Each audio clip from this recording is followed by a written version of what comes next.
When I was a kid, I was always fascinated by Lara Croft and Tomb Raider. We got a PS1 and my parents enjoyed playing Tomb Raider 3, which they were gifted for Christmas one year. Okay, I say enjoyed, that is possibly being generous. Both my parents were more into fighting games. My dad would love playing racing games with me, and my mum would enjoy dining on a fine 3D platformer. Tomb Raider is not like those listed above. Sure, it may have 3D platformer elements, but only if those elements are the I want to be the guy of 3D platformers. Look at this cool game! You play as this badass lady with massive guns, and do a little assault course around her overwhelmingly large home. This is a nice time. Let's go into the main level. Oh, I'm dead. Okay, that's fine. Gotta just learn how to... Dead. Cool. But next, Dead. What if? Dead. Alright, I'm just gonna drown you now. This is the experience we all shared. We all sucked at the game, and that's because I'd argue you should not start with Tomb Raider 3. It's brutal, and you will cry and then want to drown Lara in your own tears. I think you should start with the first game. Why?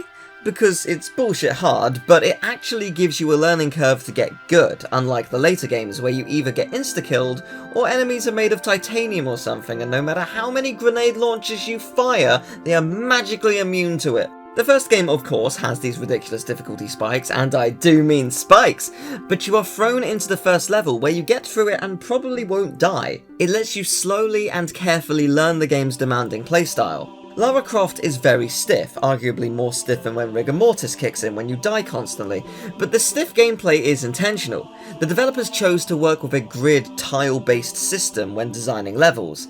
This is super clever considering how positioning and preparation plays a role into the platforming. Tomb Raider would feel like a very different game if movement was free, which is where the newer Tomb Raider titles come in. When I played them, I always saw people saying Tomb Raider is basically like Uncharted now, and yeah, it is, but I think those people have never played the original Tomb Raider games before. This is level 1 from Tomb Raider 2. This is the same as climbing a mountain with it crumbling. The only difference is one is limited by being on the PS1. The stiff gameplay adds to the challenge, but it also teaches you patience, especially the PS1 version of the first game, where you have barely any save points. Unlike the later games or the PC ports, you can't just save anywhere. There are blue crystals that you can save at once, and they are sparse. If you want to win, you need to not only get good, you need to have the patience to observe before you take risks. Much like how it would be if you were actually there, except without the people immune to grenades and bullets and all the supernatural stuff that goes on. Yeah, I didn't actually realise you're not supposed to take Tomb Raider games seriously. They're very silly in the best way at times. So why is Tomb Raider genius? Let's get to the point, let's cut to the chase. A huge spike has impaled my face. Tomb Raider trains you, slowly but surely as you go through. There are some levels that go on for far too long and they will absolutely break you, there's no denying, but those experiences made me stronger. With those hardships experienced, I can now beat the final level, and then subsequently that prepared me for Tomb Raider 2. I maintain if you stuck me into the final level of Tomb Raider 1 having never played it before, I would never be able to beat it. The level is filled with bullshit, filled with difficult jumps, filled with instant death, filled with absurd challenges, and barely any save points. But the levels that came before it taught me to understand where those traps are coming from, how to avoid it, and more importantly, not to rage hard at it all. I don't think I've ever played another game where the journey was vastly more important than the destination purely on a survival standpoint. Yes, with most games you realistically need to play the early levels to get good for the late, but Tomb Raider has a special blend of evil in its level design, and I kind of love it, even if it's a demanding experience.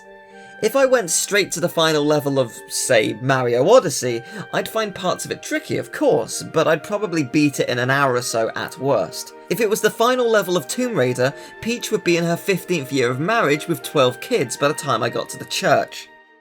Thank you very much for watching. I hope you enjoyed the video. If you did, I'd very much appreciate it if you would leave a like and subscribe and share the video around. I'm trying to get to 100,000 subscribers, and I really do appreciate every subscription. It really does mean a lot. I'm very close. Tell me, what are your thoughts on the Tomb Raider games, new or old? Which ones have you played? What was your first? I'd love to know. If you want to see more videos like this, I recommend the Teal's Tales playlist, that is at the end of the video and in the description. And I've also got a playthrough of Tomb Raider 2 happening right now. A best of highlights reel of Tomb Raider 1 is on the channel as well if you want to check that out. And you can also watch the full playthrough, but the best bits are the best bits, so you can check that out. I also have these kind of videos and highlight videos on a separate channel, which is called Teal's Tales.